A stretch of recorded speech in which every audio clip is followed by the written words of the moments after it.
Igitondo cyiza nshuti yanjye, amahoro Imana itanga n'urukundo rw'Imana nibibane nawe. Nejejwe n'Imana mu mutima, impaye aka kanya keza kugira ngo tuganire kuri aya majambo Imana ishyize ku mutima w'iwanje. Ni amagambo akomeye, ni amagambo y'umunyabwenge, ni amagambo ashobora kugukuza akakugeza ku rundi rwego Imana yifuza ko wobamwo. Nkuko mubyumva kuri mikoro, ni Pasiteri Nzakundimana Jean Baptiste. Ijambo ry'Umusi. Nimutekure ibicumuro byanyu byose ibyo mwakoze, mwirememo umutima mushya w'umwuka. Mwirememo umutima mushya n'umwuka mushya. Kuki mwarinda gupfa mwab'inzu ya Isirayeli mwe? Erega sinishimira ugiye gupfa ko yapfa. Nuko nimuhindukire mubeho, niko umwami w'Iteka avuga. Nimwakire neza ijambo ry'Imana. Iri ni ijambo ry'ubuzima, ni ijambo ry'abanyabwenge. Nibyo koko hari ibintu byinshi wifuza ko Imana yakora ku buzima bwawe, hari ibitangazo ukeneye ko Imana yakora, ariko Imana nayo hari icyo yifuza ko wakora. Rimwe na rimwe, akenshi na kenshi dushaka iby'Imana yadukorera, ariko ntidushaka kumva ibyo twayikorera. Kandi akenshi na kenshi ibyo dusaba ko tuyikorera nitwe bigira ku ingaruka, nitwe bigirira umumaro. Kubaho mu buzima bwejejwe, kubaho mu buzima butsinda icyaha, nitwe bigira ku ingaruka nziza.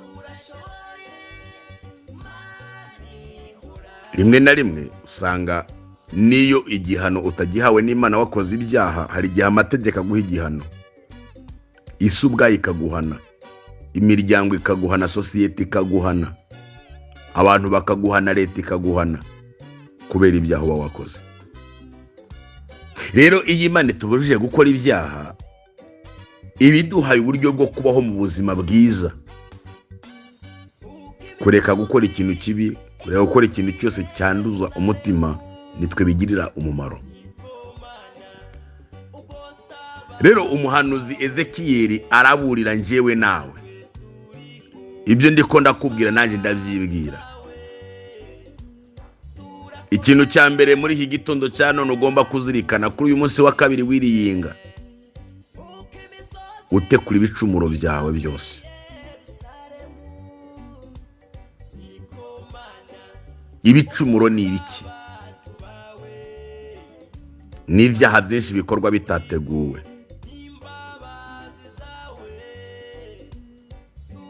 Nimutekure ibicumuro byanyu byose ibyo mwakoze. Rimwe na rimwe usanga abantu benshi bakunda gucumura, bagacumura ati nacumujwe n'abantu, nacumujwe n'ibi, narebye ndacumura, nagize. Reka dusabwe gutakure ibyo bicumuro byose. Noneho bikarangira bya bindi warebye, bya bindi wahaye umwanya bigucumuje ugakora ibyaha. Nimutekure. Reka muri gitondo cya none mfata umwanya nisubiremo, nawe ufata umwanya wisubiremo, urebe ibintu bigucumuza, ibintu byose by'ibicumuro ugendana nabyo umunsi ku wundi. Nibyo ko kurakirijwe, uba mu rusengero, urafite ibikorwa by'Imana, ariko reba ibicumuro ugira uko bingana. Reba urwanko wankana n'abantu zenya. Ibyo ni ibicumuro. Ntabwo Imana idukundiye ko tubaho mu buzima bw'ibicumuro kandi twitwa ko dukijijwe, ahubwo irashaka ko duta bya bicumuro tukabita kure bya bindi byose twakoze. Imana idusabye ikintu gikomera, twireme mu mutima mushya. Aha noneho ahantu bikomereye, ntabwo bisaba kugira ngo Imana iziwukurememo, no, ahubwo wewe wireme mu mutima mushya n'umwuka mushya. ese kwirema mu mutima mushya bishobora kuva kuki, byakorwa gute? Ese nashobora kwigira umuntu mwiza kandi mbizi ko ndi mubi? Yego, ubuzima tubamo ni amahitamo. Uramutse ufashe intego yo kuvuga ngo ngewe mpisemo kutazongera kuvuga nabi, urabishobora. Uwo ni umutima wiremyemo. Ufashe nyine ukavuga ati nge sinzasubira kunywa ikiyayuramutwe cyangwa se ikiyobyabwenge cyangwa se ikiboreza, ibyo urabishobora. Ni decision yawe, wirememo umutima mushya. Uvuze uti ngewe sinzongera gukina n'abagore n'abakobwa, sinzongera kubasoma, sinzongera kubabwira amagambo y'ubupfapfa n'ubugoryi bwose, ibyo uzabishobora. Ni wewe wirema mu uwo mutima. Twireme mu mutima mushya. Imana iradusaba ko twiremamo imitima mishya, tukiremamo n'umwuka mushya. Umwuka mushya ni uwagute? Nukumva ko mu buzima bwanjye ngomba kugirana ubusabane n'Imana. Uwo ni mwe mushya, ni umwuka mushya niremyemo. Bene uwo mwuka mushya uzatuma nkora turomwa impossible, nkore buri kintu cyose gituma ngirana ubusabane n'Imana. Ni decision. Ubuzima bwiza bw'ubukristo buva mu madecision dufata. Ubuzima bwo gutsinda icyaha buva muri decision dufata. Izo decision ziva muri determination, ziva mu kwiyemeza. Iyo niyemeje kureka ikintu ngashyira mu bikorwa nkagikora, birangira mbonye ubutsinzi. Twirememo imitima mishya. Nibyo koko turageragejwe, duhuye n'ibiturushya bitunaniza by'uburyo butari bumwe, ariko twirememo imitima mishya yo kubinesha, tuzabishobora.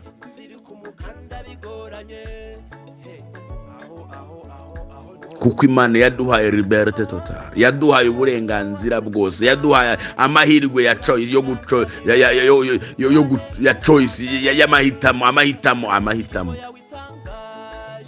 Shwa iri muri ngewe, shwa iri muri wewe. Rimwe na rimwe uzasanga ubuzima tubayeho mu bw'intege nke harimo amahitamo. Amahitamo ava mu kumvira amarangamutima yacu. Ariko nitugira intego yo kutumvira amarangamutima yacu amwe namwe atuganisha mu bitagira umumaro, bizatuma tubaho mu butsinzi. Niko kwa kwiyambura, niko kwa kwiremamo. Yes, nitwirema mu mutima mushya, hari ibyo tuzaheba kandi byari bitunobye bitubereye byiza. Kuki twarinda gupfa? Uku gupfa Bibiliya ivuga ahangaha si ugupfa kukujyana mu kinogo, si ugupfa kukujyana ku mpanda, si ugupfa kukujyana rusororo. No, hari itorero rimwe Yohana aherutse kwandikira mu byayishu, araribwira ni Laodikia je pense, sinibuka iryari ryo neza, ariko yararibwiye ngo ufite izina ry'ukuriho. Niba ari Perugamo, niba ari rihe sinibuka neza, byansaba kujya kuhasoma, ariko muzabirebe mu gice cya 3 cy'ibyayishuwe.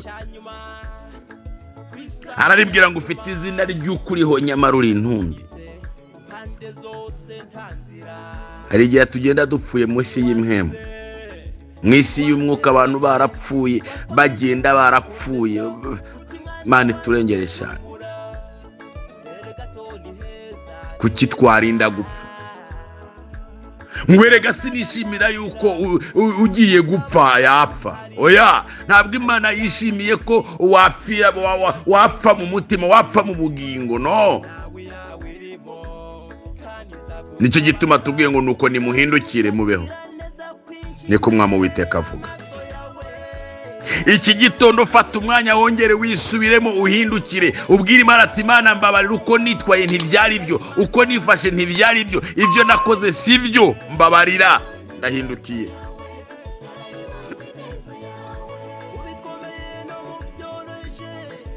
Hari abantu bagambanira ibikorwa barimo, bakagenda ari ba mitima ibiri, imitima yabo iri mu bindi kandi berekana ko bari muri ibi. Kuki warinda gupfa? Upenda tubiri kamoja kalimuponyoka.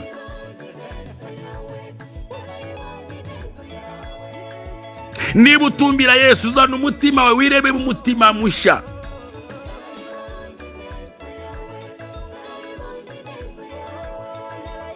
Niba wubatse urugo ukaguma kubayegise, urugo rwawe uzarusenya. Rekura abayegise, wubaka urugo ukunda umugabo wawe cyangwa umugore wawe.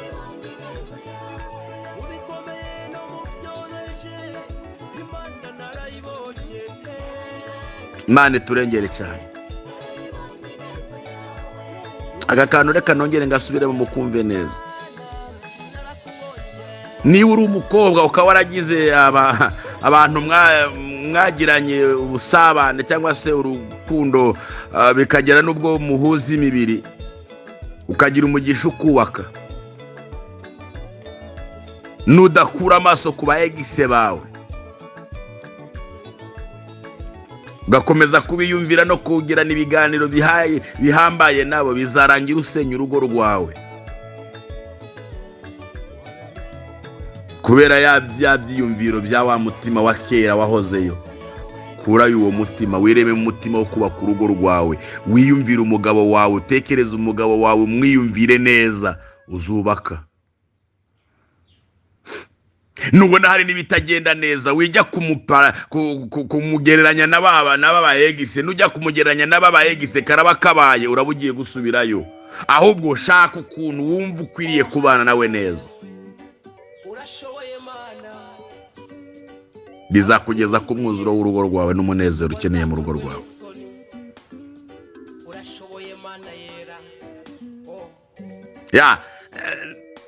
Reka mvuge niki, niba utandukanye nujya ukabana n'undi, n'uwo mubanye nawe, wijya kumugereranya na wa wundi mwabanye.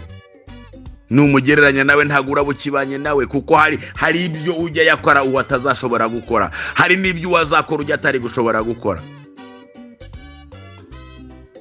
Gira ibyiyumviro bishya, ugira umutima mushya, wubake, uzagera ku nsinzi yawe. Ntabwo ushobora kubaho mu buzima buteye nk'uko wariho kera cyangwa se mu bundi buzima abandi babaye. Mugomba kubaho nka wewe, kandi kubaho nka we nuko ugomba kubyiremamwo. Iki gitondo cya none Imana irakuburira, iri kwiragutanga imburi ikomeye cyane. Nuko Imana ikuntumyeho, ahantu wacitse intege bivemo, wongere wirememo imbaraga, wirememo inkomezi. Wari umuhizi, none we byaraheze, ongera ube umuhizi. Wari umurandasi w'impumyi, none ubu nawe warahumye, oya humuka, wongere ube maso. Wakomezaga abandi, wabaye umunyantege nke, bivemo, wongere ukomere, ukomeza abandi. Wagiraga umutima w'Imana, ufite ishyaka ryo gukora ibikorwa by'Imana, ariko ubira imitima ibiri, bimwe ubikora utabirimwo. Uhagaze akaguru kamwe gahagaze akandi kahagaze ahandi. Oya mupenda tubiri kamoja kali muponyoka. Hagarara hamwe, reka kuba imitima ibiri.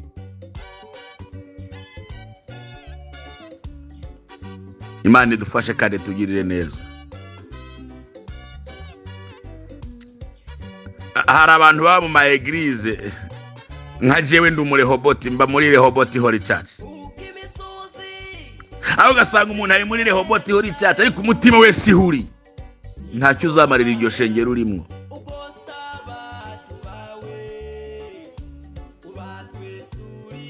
Niyo mpamvu umuririmbyi yavuze ngo buri muntu mwitorero abuwejejwe muri ryo. Niba ndi umurehoboti, reka mbe umurehoboti mu mitsi, mu nyama, mu magufwa no mu mishokoro, bizatuma nkora ibikorwa by'Imana ndejwe gukora neza. Ariko runaka niba utamwemera na runaka utamwemera, ntabwo uzakora ibikorwa byawe neza. Niba utanamwemera mwihoza, ariko ubandanye igikorwa ugomba gukora. Ariko wijya kwimika undi imbere yawe, kandi atari we wima, atari we ngo arakurongoye. Mureke dukora ibintu byuzuye kandi twiremwemo imitima mishya ndetse n'umwuka mushya, kuki twarinda gupfa. Imana idufashe kandi tugirire neza. Imana idukomereze umutima. Imana twubakira ibyizigiro bisha. Imana iduhe guhagarara nk'uko bikwiriye nk'abakristo. Imana iguha umugisha. Mureke tugire intumbero nziza yo kubaka ubwami bw'Imana mu mitima yacu. Ibyo bizadushitsaho Imana ishaka.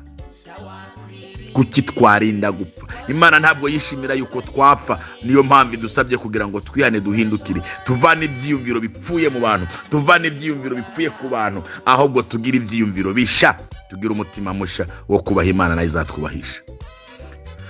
Mana ndagushimiye kubw'ijambo ryawe, reka rigire umumaro umuntu wese uryumvise. Uyu muntu yumvise iri jambo birashoboka ko agize umutima wo guca bugufi, birashoboka ko mwami yiyumvisemo ikitameze neza akaba agize umugambi wo kwisubiramwo. Ndamusengeye ngo imbabazi zawe zimubonekeho, umubabarire. Uyu muntu aciye bugufi akihana, uyu muntu yihannye inzira yararimwo mbi akaba ahindukiye, umubabarire. Amaraso yawe Kristo amwezeho ibyaha n'ibicumuro, amuhe guhagarara mu kibanza ushaka ko yahagararamo. Iki gitondo cy'ibicumuzuko, abari barapfuye mu buryo bw'imhemu, iki gitondo bazure. Abari barapfiriye mu bitagira umumaro, iki gitondo bazure. Abari baragize imitima ibiri, iki gitondo bazure. Ubahe guhagarara mu mwanya ushaka ko babamo. Ineza ibe ku buzima bwacu twese, niko mbisabye Imana Data, mu izina ry'umwami wacu Yesu Kristo, amen. Imana iguha umugisha, Imana igukomereza amaboko wumvise iri jambo, rigira umumaro ku buzima bwawe. Wibuke aho wavuye ukagwa, wihane, uhagarare mu kibanza Imana ishaka ko wabamo, kuko nubikora neza ni wowe wigiriye neza, ni wubaha Imana ni wowe uguwe neza, nukorera Imana ni wowe izahemba. Ndagukunda cyane, Yesu akarushaho. Wari kumwe na Pastor Nzakundimana Jean Baptiste. Ugira umunsi mwiza, Uwiteka agoye kugubwa neza aho uri hose, uhahe uronke. Ugirira umugisha ku Uwiteka, ugirira umugisha mu gihugu, ugirira umugisha aho unyura hose. Imana iguhere ihirwe mu gihugu cyawe. Yewe nawe utari mu gihugu cyawe, Imana iguhere ihirwe aho uri, kandi guha amahoro yuzuye. Niko ngusabira nanje nisabira mu izina ry'umwami wacu Yesu, amen. Urashoboye Mana yera, oh.